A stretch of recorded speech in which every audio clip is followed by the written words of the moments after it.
Alright guys, welcome to the latest episode of Total Extreme Wrestling 2020 with CWA after the success of Chaos in the Cage. Great show, a new set of tag team champions, Thunder and Lightning. Nadia Snow cheated to defeat Zoe and Miss, and Christian Price defeated Sean McFly clean in the ring in the match of the night, an 85B+. Cameron Vesey finally got some opponents who want to fight him that are cults. The Incredibles united. Amber Allen and Lauren Easter picking up big momentum. Let's see what happens. I've started off with a risk because I don't know how it works on this game. But I know in the previous games when the system was a bit different, if you had a match that just had openers or enhancement talents in it, the fans would shit on it and it would say the fans were turned off because it only had jobbers. I don't know if it works the same way with Unimportant. We're about to find out. It's a pre-show match, so who cares? Huh. It doesn't say it. I think Robin Delay is classed as Unimportant. He defeats a jobber in 4:14 with a delay down. Okay, it's good to know. I didn't really get penalised for that. The match was crap.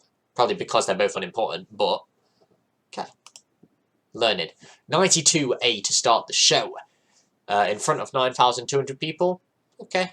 Christian Price comes out and he said, look, he's happy. He defended his world title, so he says that. But he's upset for his elite teammates. Drake Young gets the mic. He talks about the travesty that happened last Saturday. Thunder and Lightning escaped the cage, and they didn't pin the Express. They're a bunch of heel crap. They're scared, etc., etc. Aaron Knight comes out and he kind of glosses over that. He calls it bollocks, but then he turns his attention to Price and he says, finally, I'm here for my championship. Give me my goddamn shot. Steve DeColt comes out in a 92A. We did this in two angles because I couldn't fit the text, so I thought, let's do it in two. Steve DeColt comes out and he says, I don't know about that, Aaron. As I've explained, they don't like each other. Steve's like, I want fresh title scenes. Let's do something in the company of legends that's never been done before.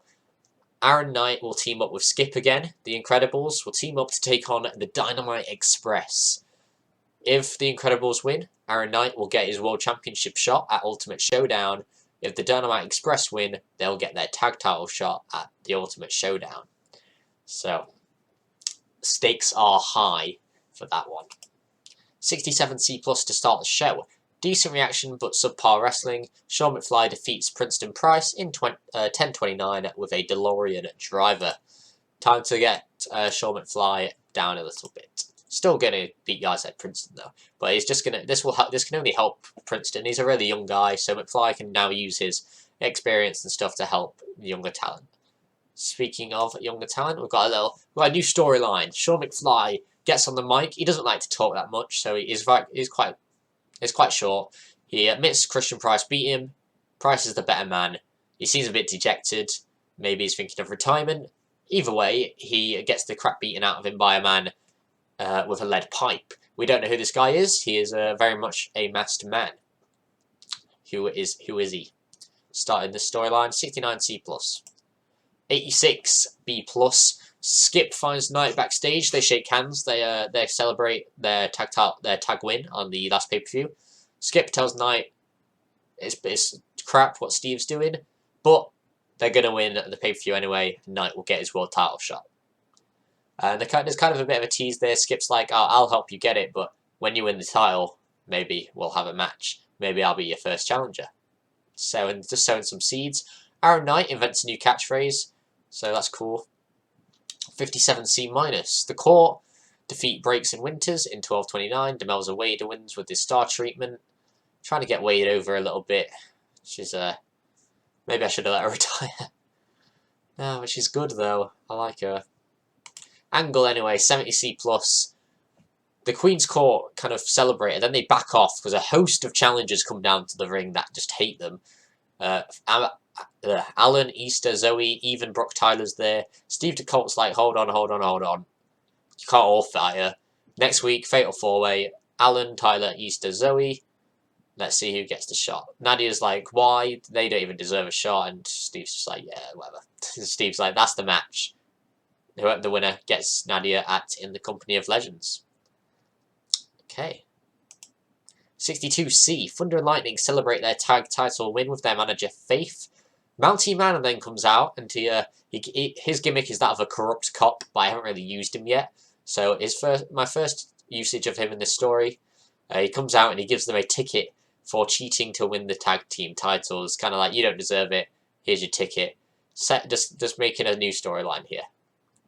And he's not part of a team, so who could be his partner? 77B-. Decent match. Ricky DeColt defeats Mark Raisin, despite the aura of George Wolf at ringside. 1952 at DeColt 45. Good co-main event.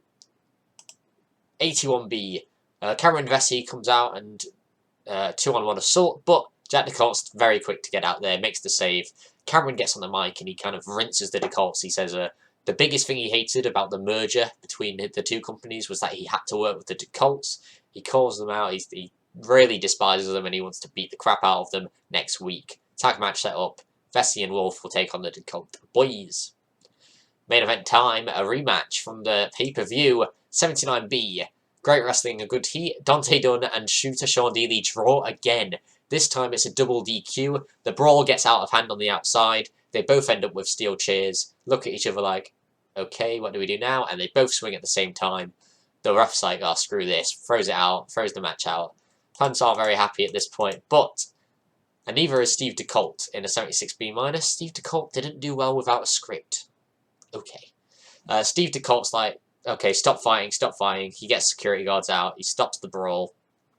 He says that his plan for this match was that the winner got a world title shot at In the Company of Legends.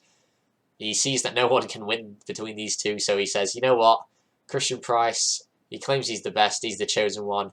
Let's see what happens.